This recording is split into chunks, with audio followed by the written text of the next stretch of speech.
আসসালামু আলাইকুম দর্শক, আশা করি আপনারা ভালো আছেন। দোয়া করি আপনারা ভালো থাকেন। আমিও ভালো আছি আপনাদের দোয়ায়।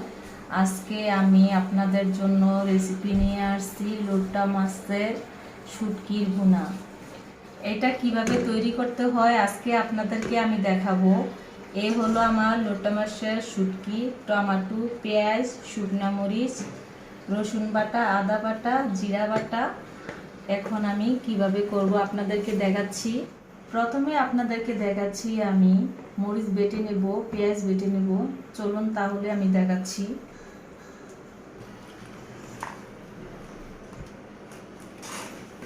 এখন আমি মরিচটা বেটে এখন ভালো করে এটা বেটে নিতে হবে।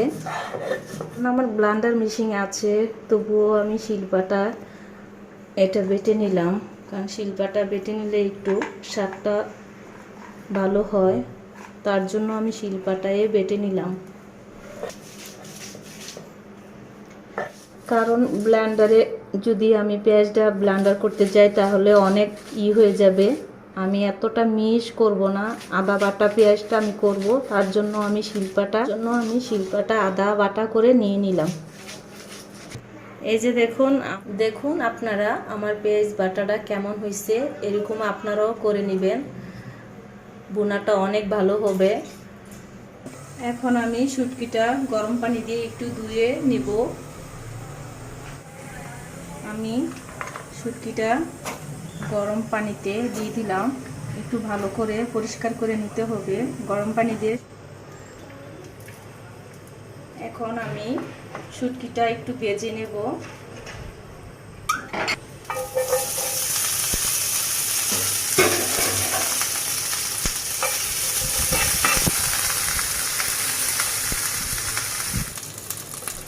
এখন আমার শুটকিটা ভাজা হয়ে গেছে।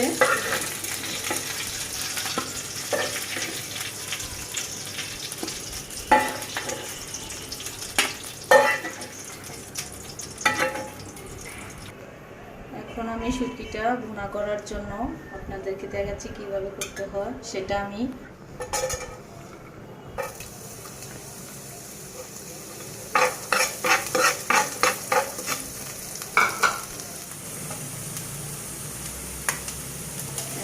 পেঁয়াজ বাটাটা দিয়ে দিলাম।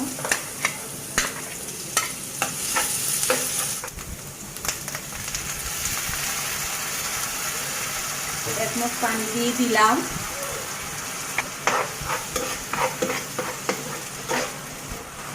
মরিচ বাটাটা 1 চামচ দিল, রসুন বাটা 1 চামচ, আদা বাটা আপনারা পরিমাণে দিয়েন, আমি পরিমাণে দিয়ে দিচ্ছি।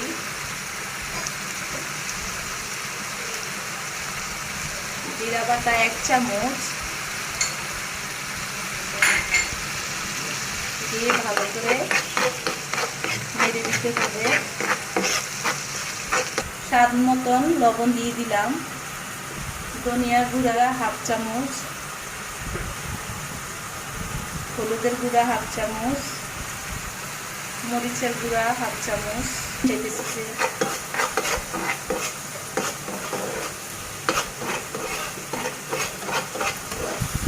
এখন আমি টমেটোটা দিয়ে দিলাম।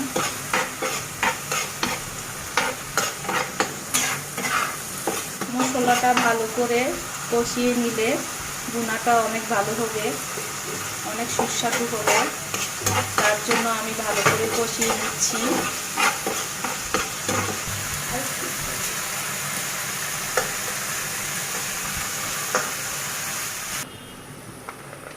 এই যে আমার মশলাটা হয়ে গিয়েছে, এখন আমি শুটকিটা দিয়ে দিলাম। দিয়ে ভালো করে নেড়ে এইভাবে আমি দিলাম।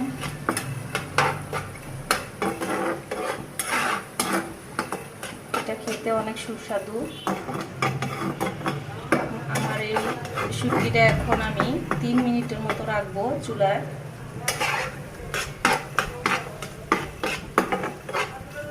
কারণ আমি শুটকিটা আগে ভেজে নিয়েছি, তার জন্য আমি 3 মিনিটের মতো রাখবো।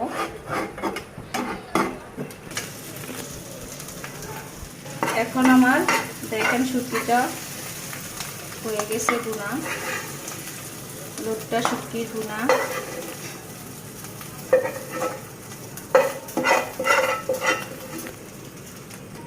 যে দেখুন আমার শুটকিটা ভুনাটা সুস্বাদু একটা লোটটা শুটকির ভুনা। আপনারা যখন করবেন তখন বুঝতে পারবেন কতটা সুস্বাদু হয়েছে আমার। আল্লাহ হাফেজ, আসসালামু আলাইকুম। সামনে আপনাদের জন্য অনেক রেসিপি নিয়ে আসবো আমি ইনশাল্লাহ।